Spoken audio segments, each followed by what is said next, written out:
What up, world? Waxvillain, Seattle, Washington. You already know what it is. Welcome to Waxvillain Fireside Chat. My OG Mike Noriega pulling up. You riding shotgun with me tonight. The man of the hour, Frazer, is on his way. Keep it locked. We'll kick things off real soon. We see you, Rach. My brother Chris Lou in the building. Yeah, Mama's in the house. Shout out to everybody on the line. It's gonna be special tonight. You're listening to the sounds of my brother Chris Lujan right here. Yeah.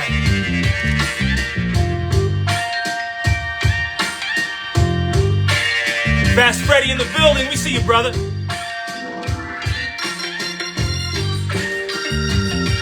Noriega's going through security right now. He just pulled up.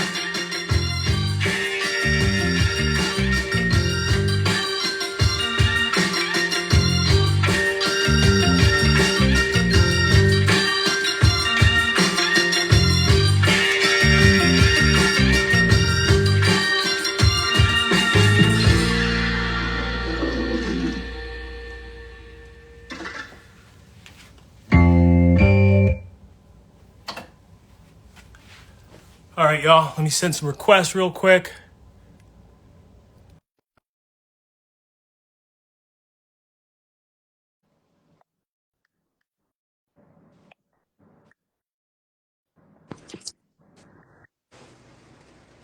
Nori's in the building. What up, man? Chilling. What's going down? Another day, another dollar. The live stream window looks different. Yeah, it does, huh? I think it got smaller. It's like more. It's messing me up right now. Yeah, it's kind of like more zoomed in, huh? Holy cow. Yeah. All right, we sent the request. Let's see here. Try one more time.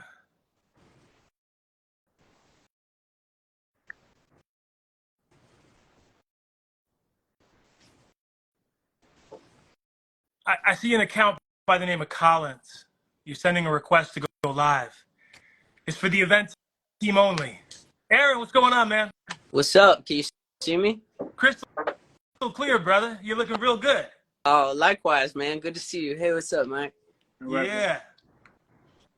How y'all doing? Fantastic. Now, I got to ask you, are you on the west or the east? I'm on the West Coast right now. Okay. And I just finished just a race to the finish, tracking some violins today. So we just finished. I was like, I got to go. I'm going to say goodbye to you now. I got to get on with Wax. I love it. Oh, man, that's awesome. Holy cow. We got 97 on the line. Usually I wait for 10. I wait for 10 before I give the green light to kick off the intro. But if y'all are ready, I'll go ahead and kick things off. Very good. Man. I want to welcome everybody to Waxvillain Fireside Chat. Fireside Chats are similar to interviews. However, we take the time to do the research. We want to make sure that we're not duplicating efforts. More importantly, we want to support and strengthen what's out there. I'm so excited for tonight, y'all. We got about 10 questions that we're going to deliver to Aaron. Joining me tonight is a special guest co-host. The man needs absolutely no introduction. He is a prolific rare soul and doo-wop record collector who's been doing it for over 30 years. He is the founder of Noriega Records. Ladies and gentlemen, please help me welcome singer, songwriter, producer, and man of all things, Mike Noriega. Thank you. Now, when it comes to tonight's guest, y'all, I want to take y'all back to 2017, but really, I want to start with an interview, a quote that I pulled from Aaron Frazer. He said, "Bad news travels fast, really fast. So we write songs to balance out the cosmos, right?" And I've always said that we call this stuff music. We call them musicians. But what they do with the music, they're able to heal that scale. And so when I think about 2017, that very first time that I heard Aaron Frazer, I was sitting on the bus, coming home from a long day of work in corporate America. And all of a sudden on my phone pops up this video. And there's this small room with 4 men in it. There's a man in the middle with a white button-down short sleeve shirt, pocket over the left breast, if I remember correctly.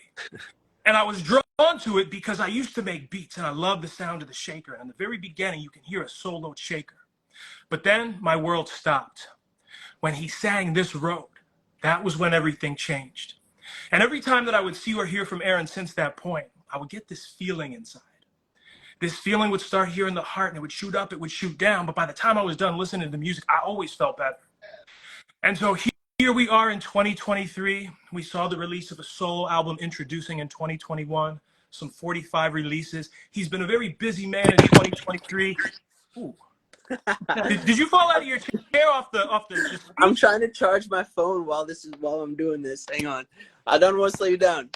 Thank you. I keep rolling. In 2023, he has lended his talents to 79.5, Harlem Gospel Travelers, and we heard him as a third of Okonski. Last week, we heard the announcement of a new single, Bring You a Ring. So I thought it would be fantastic to bring our #1 soul brother, Aaron Frazer, here for a follow-up fireside chat. Aaron, it is so fantastic to have you. Thank you for making time to be here with us, brother. Dude, not only thank you for having me, both of you, but thank you for engaging with my music with an open mind and an open heart, and just being a supporter of not just me, but the whole scene for a long time, man. I know I'm not the only one who appreciates what you do, man. Everybody in the scene appreciates you just kind of like spreading the good word about what's happening in this moment. So thank you. Thank you so much. So we talked about Bring You a Ring, but before we get there, man, I want to ask you, how are you doing? How was your summer? Tell us what you've been up to. We haven't heard from you in a minute.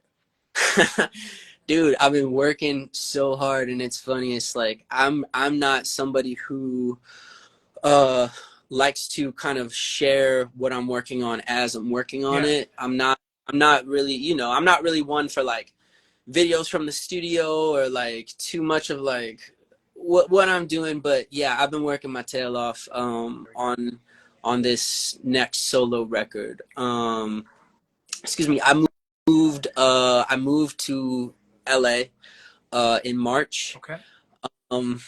That's hard for me to say because I love Brooklyn so much, and I don't think it's a forever move, but for right now, for this year, with my bandmate, my soul brother Durand, on his own promoting his own solo record, Beautiful Thing. I loved y'all's chat, actually. That was really cool. Thank you so much. He's gonna be in Seattle in November. I told him I'm pulling up.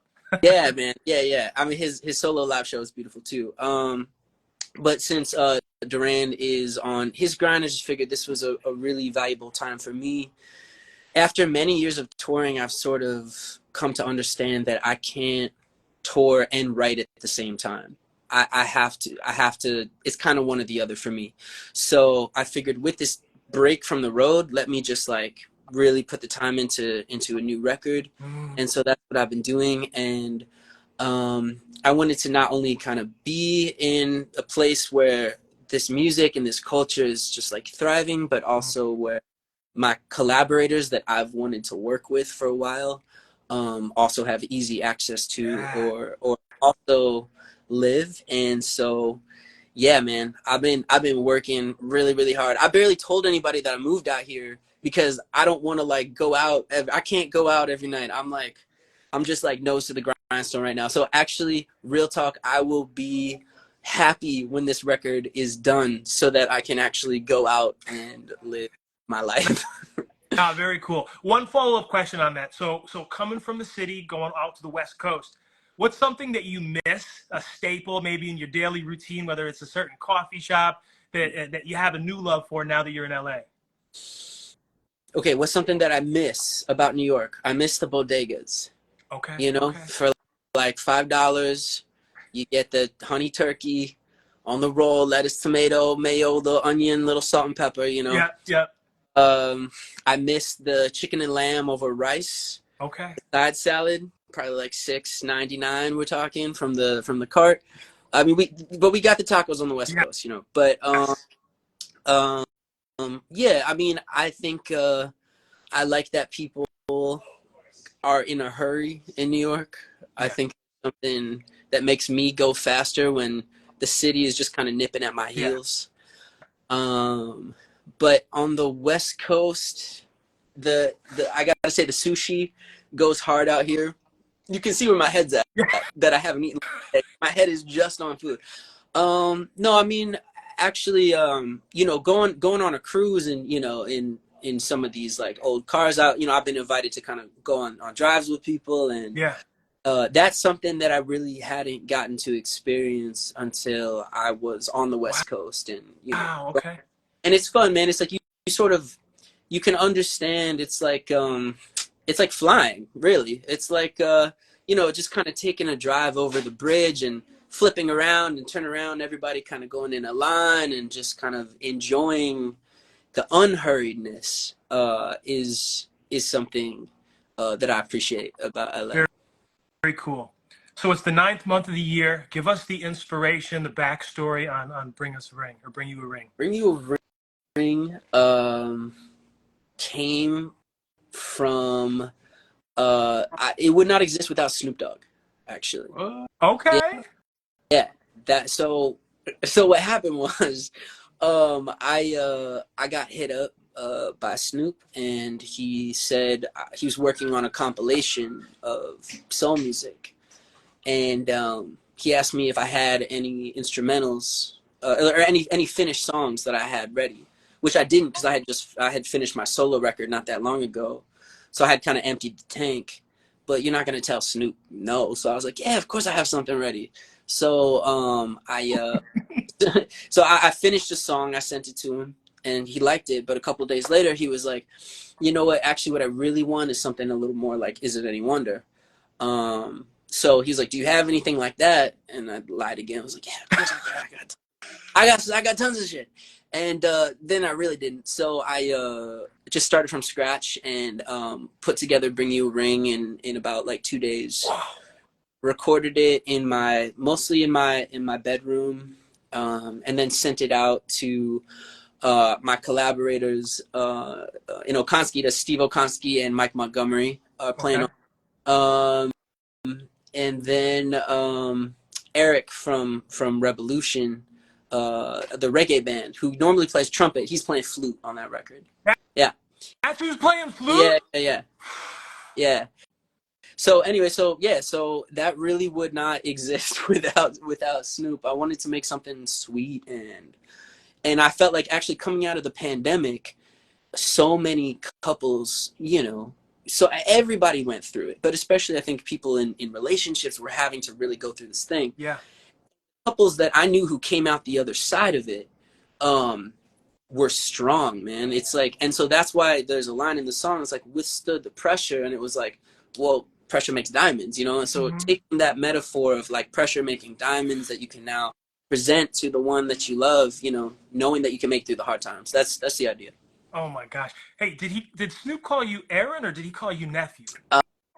He did call me nephew. Yes, I love it. Yeah. That's fantastic. Let's talk about recording. I know Mike had a question he wanted to ask around the recording process. Go ahead, Mike. Yeah, I know my curiosity has always been, because we go through so many different styles of recording. I mean, most people are formatted. I mean, he's on his, obviously on Coal Mine label, and they have their own ways of putting out a record. But my thing was like the process system for vocal recording for me is always a task. I've pretty much tried and do all the vocals for my label. Roland has helped me out on some of that.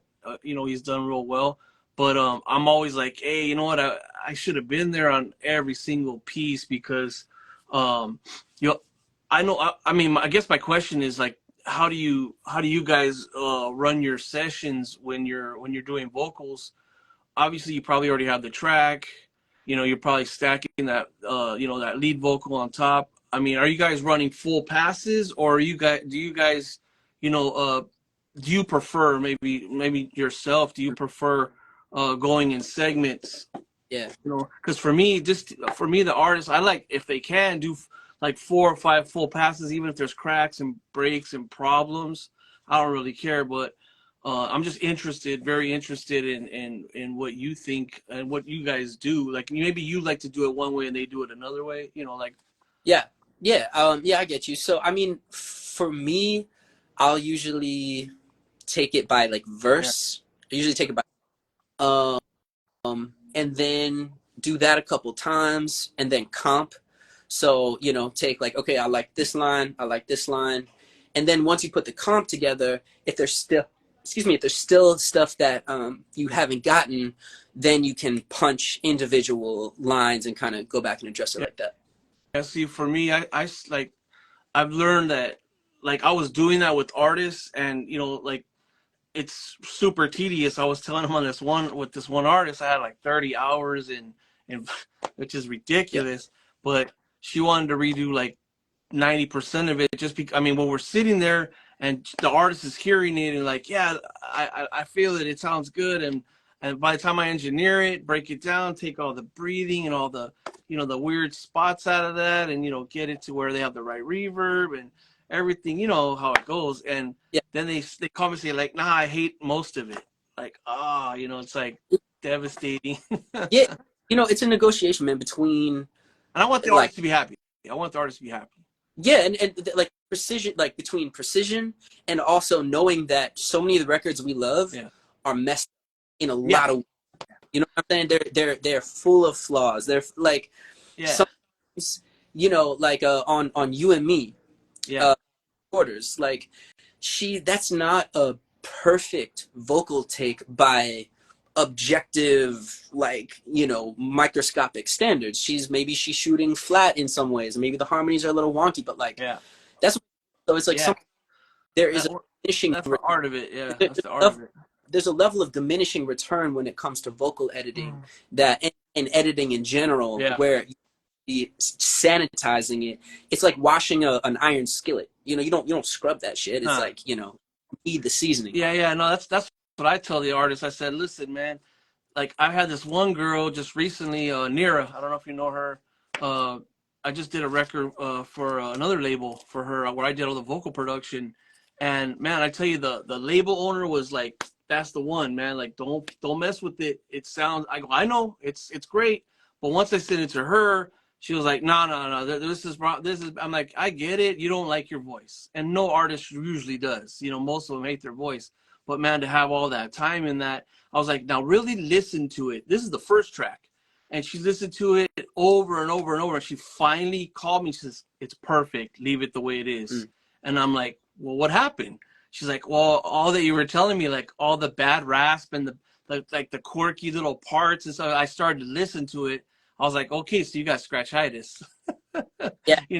You fell in love with your own scratch track voice, you know, like I haven't mixed anything, like this is just like the vocal parts. She's like, yeah, I'm cool with it, I'm straight. But the other record was a hell of a different thing, you know. Sometimes it takes a minute just to kind of get comfortable with how something sounds. And because I got 29 artists on my label, and you know, to make everyone happy is almost impossible. But I just wanted to get, you know, not to make a whole segment of this, but just I wanted to see it, like what you like to do. Yeah, just find the balance. Nice. Aaron, I want to go back to the flute. There aren't too many songs where you have a flute in the instrumentation. Can you talk about the decision for that, to kind of bring that in, and kind of what you were looking for in terms of the sounds with that? Because there's definitely a change up, and it starts to really kind of take off once it's brought into the instrumentation. I mean, the flute just felt, I wanted something smooth, you know. So I love a good flute. Yeah, you know, Kelly loves a good flute. Wait a minute, is that Kelly Finnegan? What's up, Kelly? I thought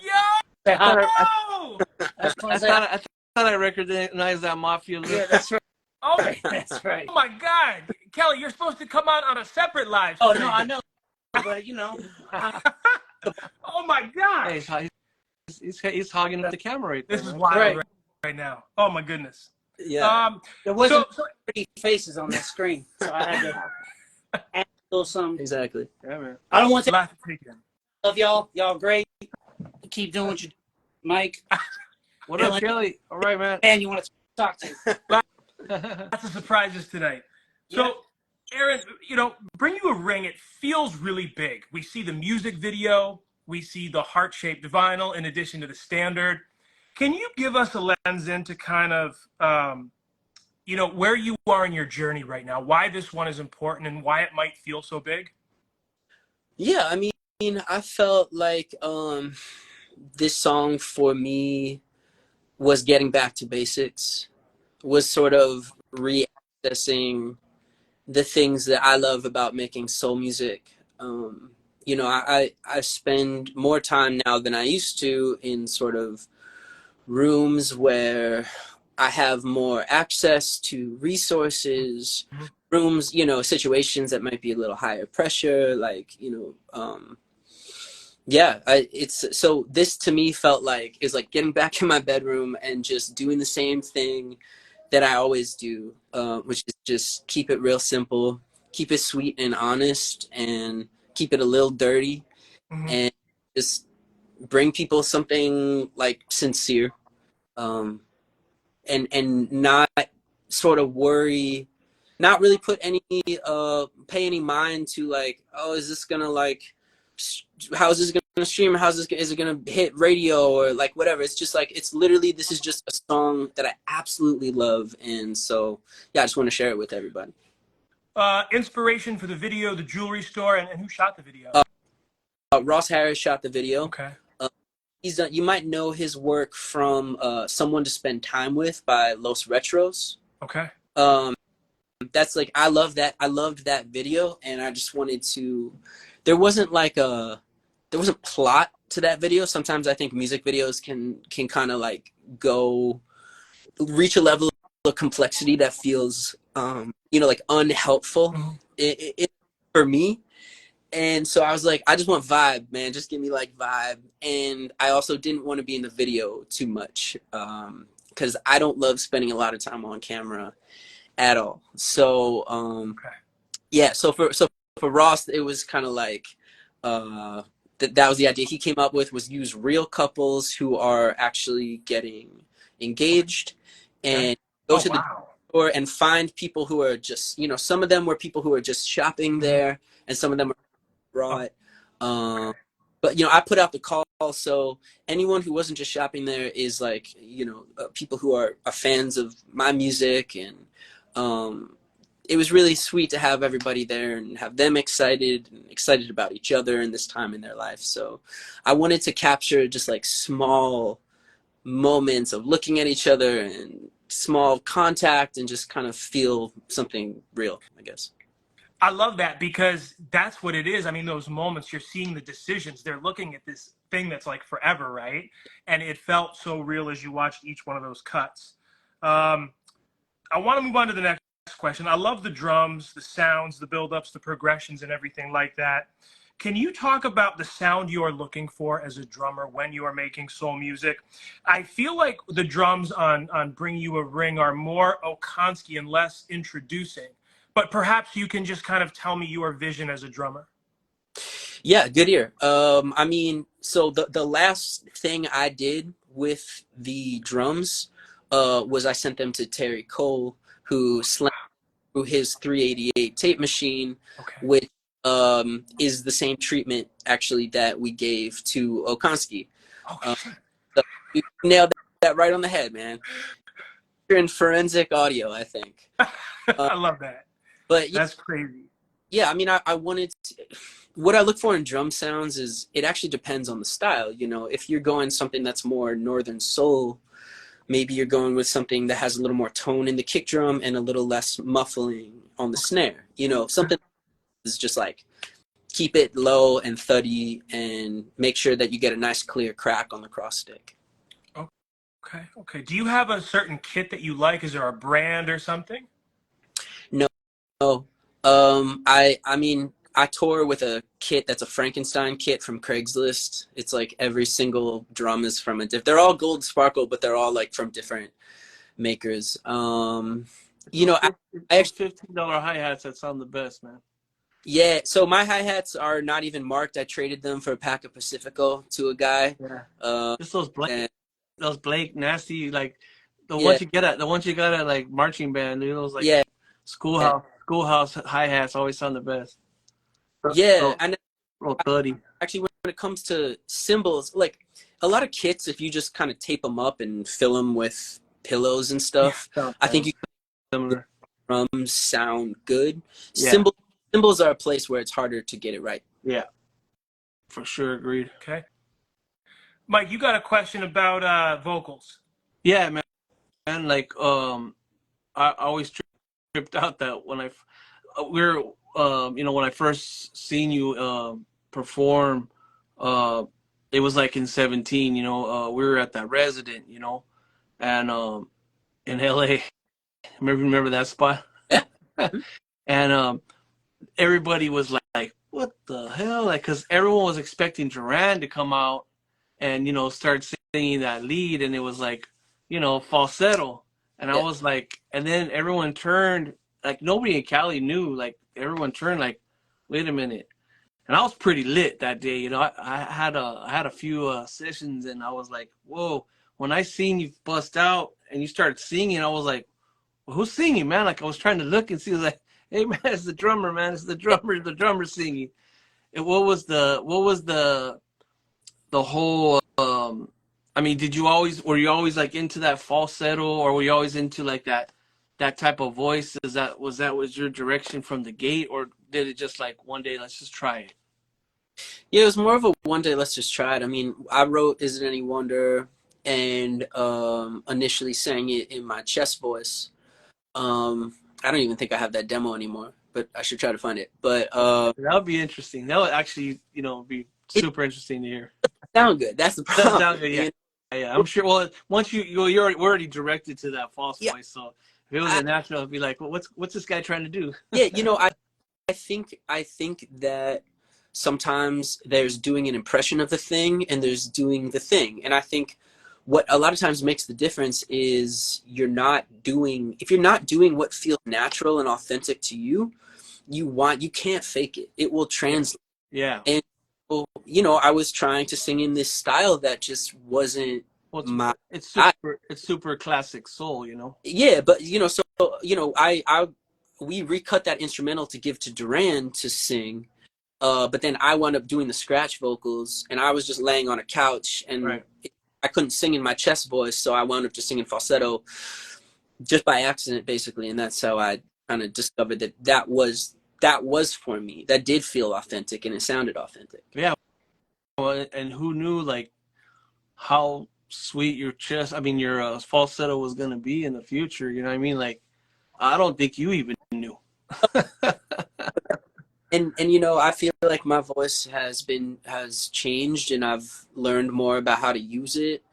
And there's vibe to both. There's vibe to hearing. Yeah. I think to hearing yeah, those kid soul bands where they're still learning to use their instrument, and then listening later when their voices mature. There's pros and cons to each. Yeah. For one of my partner's labels, we did a like a together joint song, and we looked quite a long time for a lead singer for that song, and we had everybody trying it, like dudes that were badass singers. I mean, they were really legitimately good falsetto high, like Eddie Kendricks type singers, but it just kind of didn't work. I don't know what it was. I think it's because the original, we were so programmed on hearing it that it was like almost like we had scratchitis of the original, or just like a copyright in our mind, or it was just like embedded in our head. So when everyone tried it, it was kind of like it was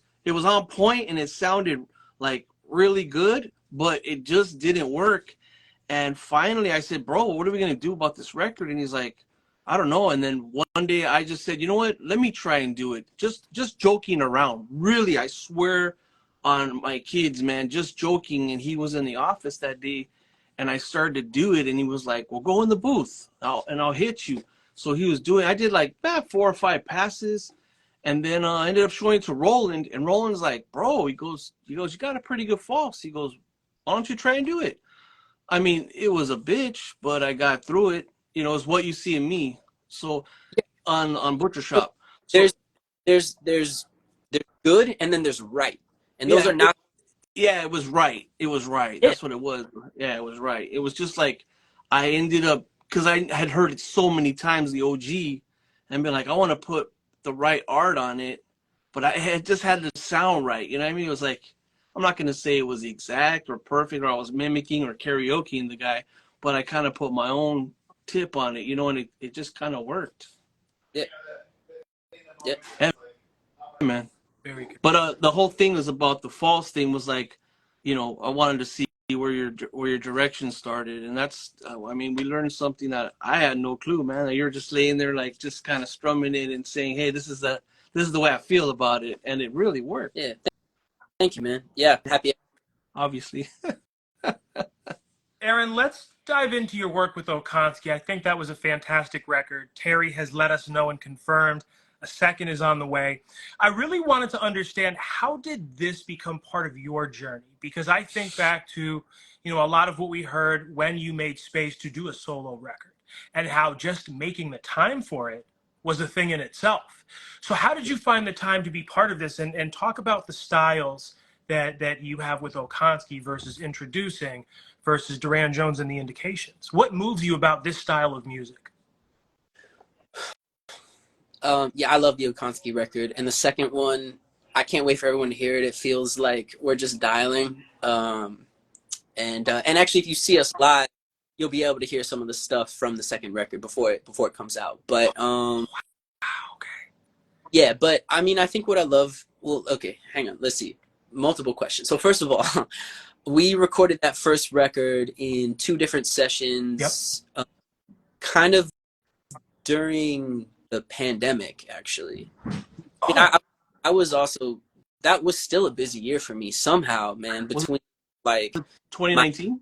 2021 or 2020. 2020, yeah. Yeah, because I mean, I wound up doing my solo record. I drummed Yola's record. I don't know if y'all know Yola, but she's kind of like Southern soul, country type stuff.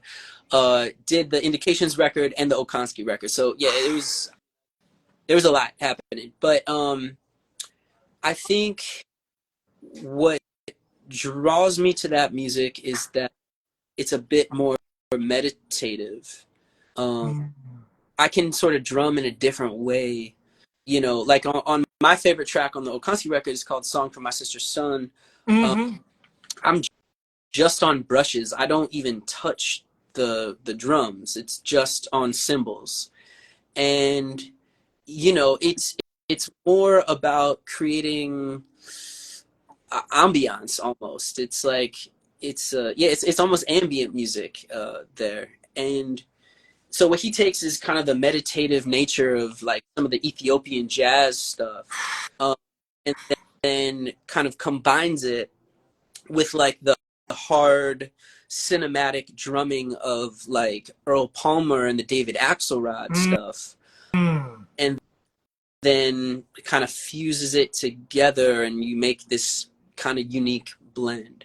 I also, as a hip hop head, as somebody like, rap is so important to me. It is like really at the core. I owe my life to producers like DJ Premier and Pete Rock and Ninth Wonder. And thankfully I've actually this past year got to express that to Ninth, because he sampled Duran Jones and the Indications for a song for a rapper named Russ.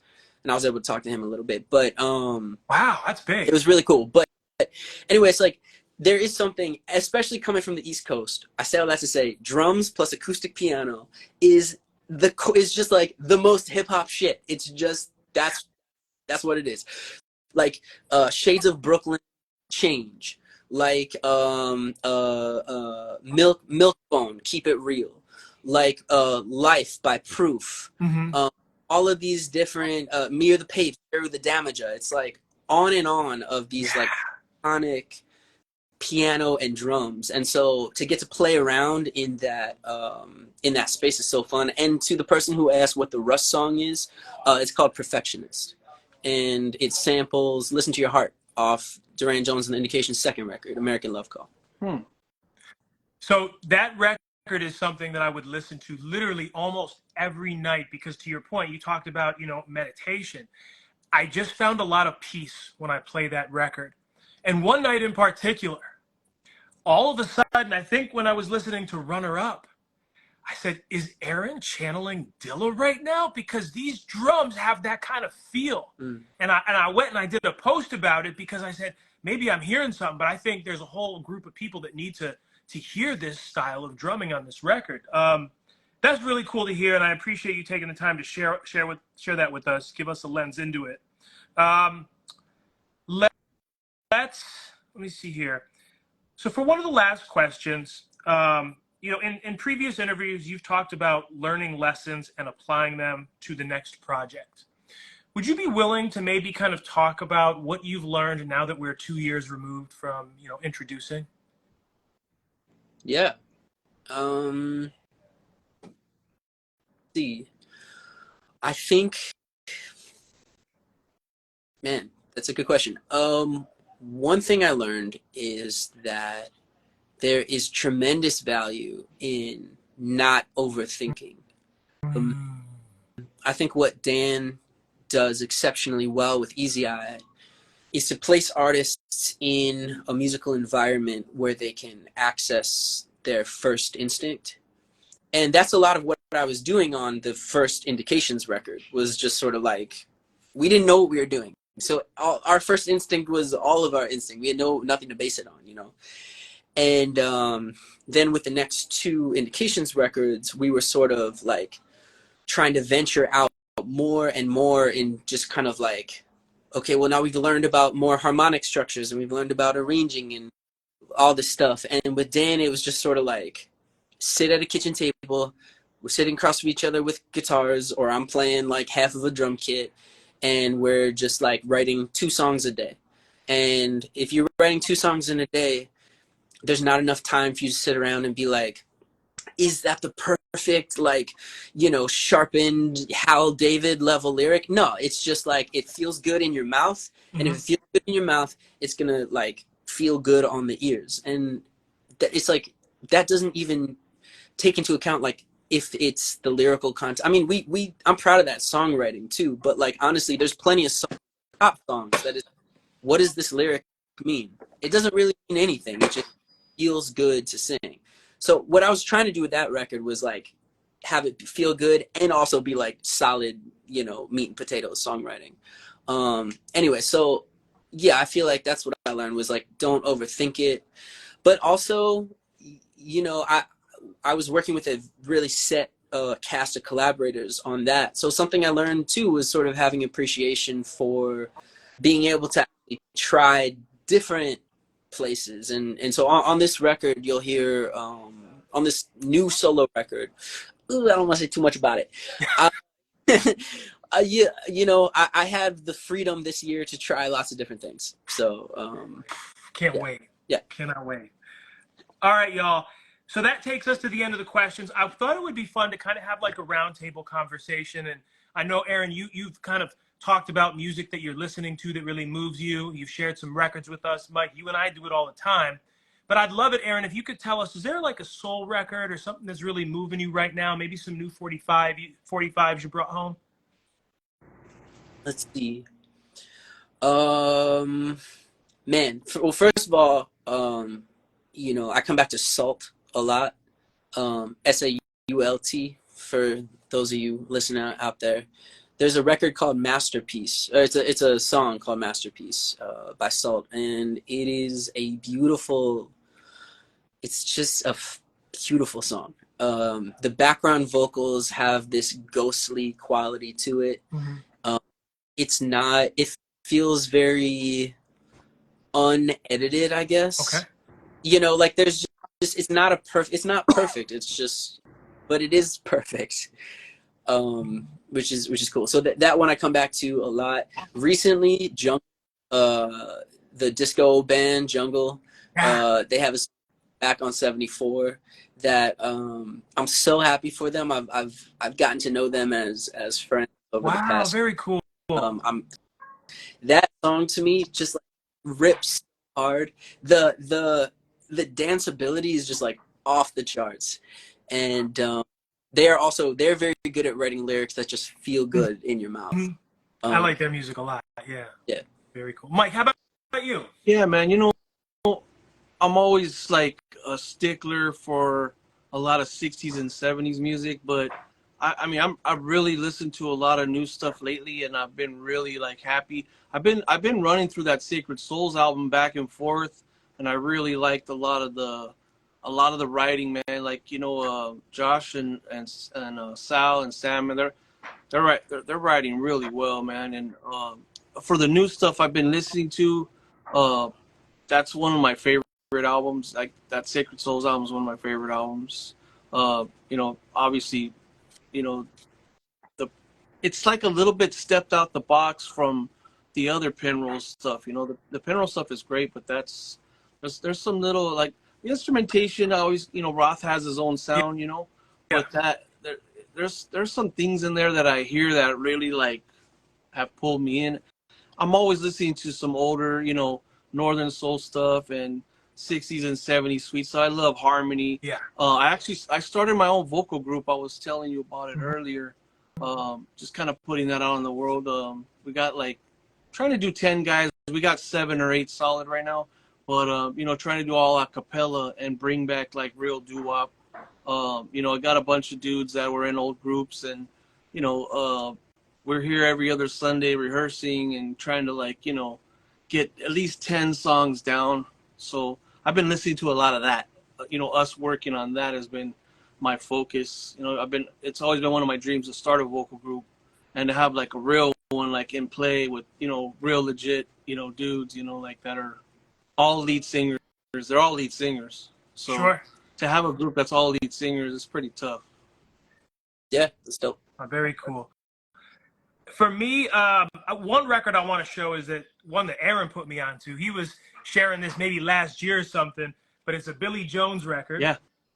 Oh yeah. Well, I did it. That's on my label. It's a big one here. And we did that one. We did that one on my label. Yeah, that's the Ponce record, right? No, that's Bad Vic. Yeah, that's Bad Vic. The Ponce record is the Delacardos, God No One. Okay. That one's the Bad Vic record. That's Victor that sings lead on that one. And just me and him on harmony. Okay. And the other record. That's Change Your Mind, right? That's Change Your Mind, right? Yeah, Change Your Mind. Billy the other one comes from Uncle George. I heard this off the Gangster Soul Harmony. Oh, yeah. That's a clean one. It's backwards, but I know which one it is. Yeah, it's I don't know. JBC band. So what I love about this one, and Aaron, I'd love it if you go and listen to this at some point, but there's some sort of interesting mallet sounds in the very beginning of the intro. Mike, you know what I'm talking about, right? Oh, yeah. And it's almost kind of like oddball type of group harmony soul when you hear that mallet sound, but then it picks up. But I love this record. It's a great one. Hell yeah. Gangster Soul Harmony compilation. Yeah. So that takes us to the end of this. What's Gangster Soul Harmony? You mean this stuff? That one. This takes us to the end of the show. Aaron, I just would love it if you could tell everybody where we can find the new 45, where we can listen to it. If you've got any up-and-coming shows, I know sometimes you spin places, let us know where we can tap in and connect with you. Yeah, I mean, hang out with me here on Instagram. You can stream the new single on all the digital streaming platforms and YouTube. Definitely go check out the music video. I love how the music is out. You can get the 45 through the Coal Mine website. The special Black Heart pressing is currently sold out, but we're getting more in. Okay. Upcoming shows, I'm DJing this Saturday at the Stowaway from 9 to 2. And I'm doing that with actually, man, some of the sickest DJs I know. April Garcia, a.k.a. Motown Mommy. Trish Toledo will be doing some performing and some singing as well. Wow. And yes. So I'll have my 45s with me, 92 at the Stowaway. It's free. And other than that, man, just like stay tuned because, next year is going to be a fun year. I can't wait. Mike, any last minute words before we take off?